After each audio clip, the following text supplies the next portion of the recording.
C'était la dernière journée des matchs allés de la première division et c'était également la dernière chance pour l'USAM de gagner au moins un match dans cette première phase de championnat. Les hommes de Laurent Puisségur se déplaçaient à Istres ce week-end pour rencontrer l'équipe de l'ancien Nîmois Christophe Mazel. Ces derniers évoluent dans la partie supérieure du milieu de tableau après une première moitié de saison au-dessus des objectifs.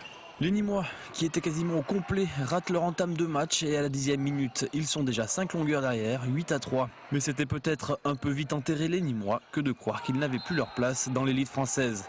En quelques minutes, les Usamistes infligent un 7-0 aux Istréens.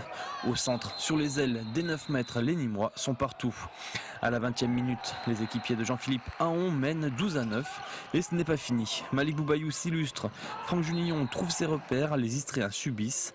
La mi-temps est sifflée sur le score de 18-13 pour Nîmes.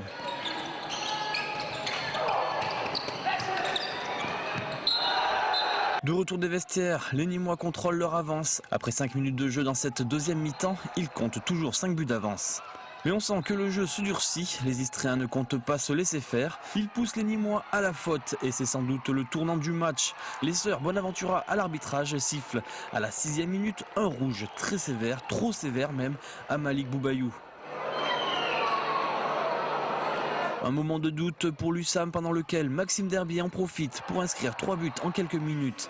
Imité par Michael Keller, Istres se relance et à la 10e minute de cette deuxième mi-temps, Nîmes n'a plus qu'un but d'avance. Les Istréens sont revenus dans le match.